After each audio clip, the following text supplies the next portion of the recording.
নমস্কাৰ, মই আদিত্যম শইকীয়া। আজি আমাৰ কাৰণে খুব এটা ভাল দিন। আমাৰ ছবি ৰঙাতাপ 1982 সত্য ঘোষিত 71 সংখ্যক নেশ্যনেল ফিল্ম এৱাৰ্ড কম্পিটিশ্যনত শ্ৰেষ্ঠ অসমীয়া ছবিৰ সন্মান লাভ কৰিবলৈ সক্ষম হৈছে। গতিকে এই ছবিখনৰ যাত্ৰাত যিসকল লোক প্ৰত্যক্ষ বা পৰোক্ষভাৱে জড়িত আছিলে প্ৰত্যেকগৰাকী ব্যক্তিক মই অন্তৰৰ পৰা ধন্যবাদ জ্ঞাপন কৰিছোঁ। আজি ভগৱানৰ ওচৰত চিৰকৃতজ্ঞ যে মোৰ প্ৰথমখন ছবিক ইমান এটা সন্মান দিয়াৰ কাৰণে।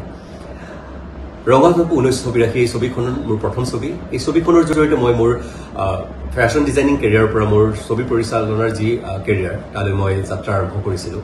এই যাত্ৰাত বহুতো অভিজ্ঞতা আছে, বহুজনে মোক শিকাইছে, বহুজনৰ পৰা মই শিকিছোঁ। গতিকে সেইসকল ব্যক্তিকো মই মোৰ ধন্যবাদ জ্ঞাপন কৰিছোঁ। ছবিখনৰ যি বিষয়বস্তু আছিলে সেই বিষয়বস্তু ৮০ দশকত অসমৰ চৰ্চাপৰি যিসকল অনা অসমীয়া আহি দখল কৰিছিলে আৰু তেখেতসকলে অসমীয়াসকললৈ যি সংঘাতৰ সৃষ্টি কৰিছিলে তাৰ ওপৰত প্ৰতিষ্ঠিত আমাৰ ছবিখনৰ কাহিনী।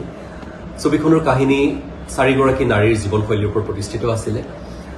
এই ছবিখনৰ জৰিয়তে শেষত আমি এটাই বাৰ্তা প্ৰেৰণ কৰিছিলোঁ যে আমি প্ৰথমতে একোজন মানুহ, তাৰপিছতহে আমাৰ ভেদভাৱ আছে, আমাৰ কোনোবা যি জাতি জনজাতিত ভাগ হয় সেই পিছতহে হয় প্ৰথম এগৰাকী মানুহ।